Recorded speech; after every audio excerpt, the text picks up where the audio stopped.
The first rule of success is to have a vision. You see, if you don't have a vision of where you go, and if you don't have a goal where you go, you drift around and you never end up anywhere.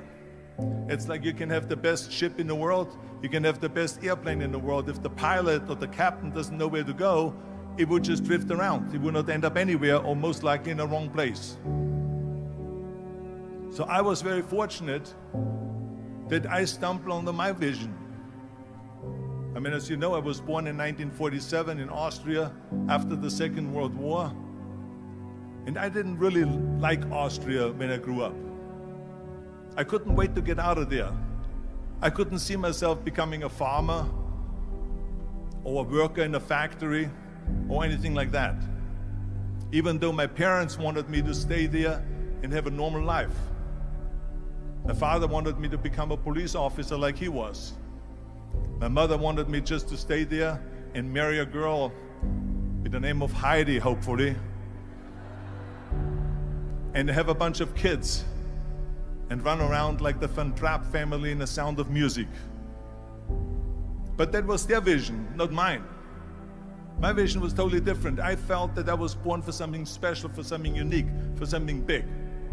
Do you know how great it felt that I knew where I was going?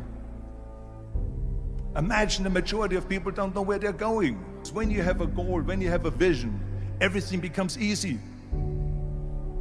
Because remember that in America, for instance, when you study, you will see the percentage of people that like their jobs.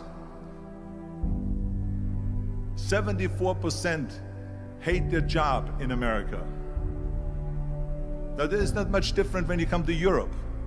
The majority of people don't like what they're doing because they're really not doing it because they didn't have a goal and they followed this goal. They just aimlessly drift around, and then all of a sudden there's a job opening, so they get that job because you have to work. But then when you work, it's a chore. It's work. It's not fun. So if you think about, only a quarter of the people really enjoy what they're doing in life.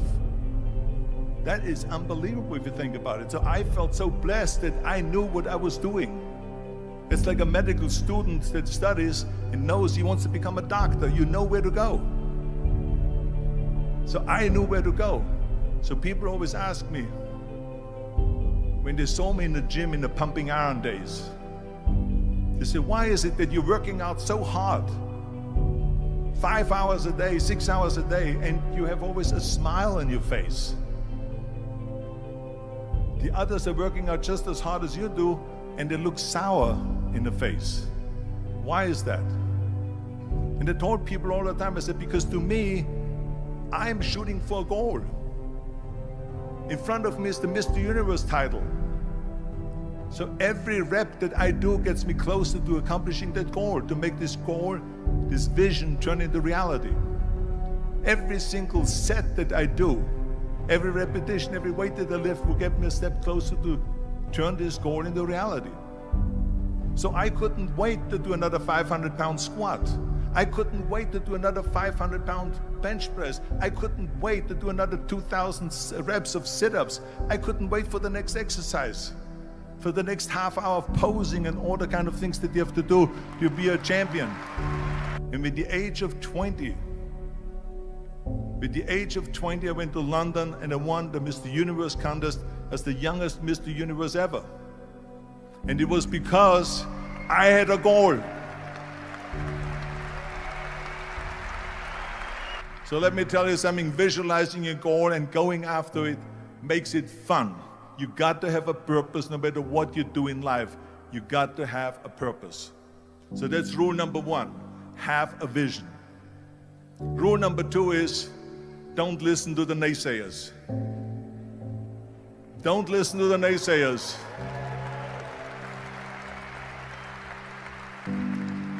Everything I ever did, the thing that I heard out of people's mouth was, that's impossible. That can't be done. Or no. So whenever someone said to me, it can't be done, I heard it can be done. When they said no, I heard yes. And when they said it's impossible, I heard it is possible. I'm a strong believer of what Nelson Mandela said, that everything is always impossible until someone does it. Well, I'm going to be the one, I said to myself, I'm going to do it and I'm going to show it to them. Maybe it has never been done before. That's perfectly fine with me. But I'm going to do it. And I did not listen to the naysayers. The next thing, the third point that I'm going to make to you is, before we sit down with Jürgen and talk about the rest of the three, is work your ass off. There is no magic pill. There is no magic out there. You cannot get around. You have to work and work and work. And it drives me crazy when people say they don't have enough time to go to the gym for 45 minutes a day and work out, or to do something for 45 minutes to an hour a day to improve, if it is physically improve or if it is mentally to improve. Imagine you read 1 hour a day about history. How much you will learn after 365 hours in 1 year. Think about if you study about the history of musicians, of composers, how much you would know. Imagine if you would work on a business, on some business that you want to develop every day for an hour. Imagine how further along you will go and get. So it drives me nuts because when people say we don't have the time, we have 24 hours a day. We sleep 6 hours a day, so that gives you still 18 hours. And there's someone shaking their head out here in front. They say probably, I don't sleep 6 hours, I sleep 8 hours, right? Or just sleep faster.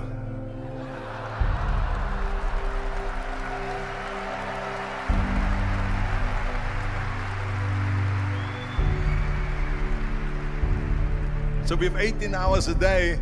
The average person works around 8 to 10 hours. So let's assume it's 10 hours, so we have 8 hours left. Then you travel around an hour a day, maybe 2 hours a day. So now you have still 6 hours left. So what do you do with these 6 hours? What do you do with these 6 hours? Then we eat a little bit, then we schmooze a little bit, talk a little bit to people and all that stuff. But you can see how much time there is available if you organize your day. So you got to work hard. I mean, let me tell you something. When I went to America, I went to college. I went and worked out 5 hours a day. And I was working on construction. Because in those days in bodybuilding, there was no money. I didn't have the money for food supplements or anything. So I had to go to work. So I worked on construction. I went to college. I worked out in the gym, and at night from 8 o'clock at night to 12 midnight, I went to acting class 4 times a week. So I did all of that. There was not one single minute that I wasted. I became very friendly with Muhammad Ali in the 70s. And Muhammad Ali worked his butt off. And I saw it firsthand. And I remember that there was a sports writer that was there in the gym when he was working out and he was doing sit-ups. And they asked him, how many sit-ups do you do? And he said, I don't start counting until it hurts. Now think about that. He doesn't start counting his sit-ups until he feels pain. That's when he starts counting. That is working hard. And so you can't get around the hard work. It doesn't matter who it is. As a matter of fact, I believe what Ted Turner said, work like hell and advertise.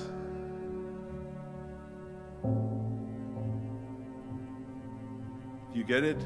Work like hell, go to bed, and early to rise, work like hell and advertise. So you work your ass off, and then you let the world know about your work.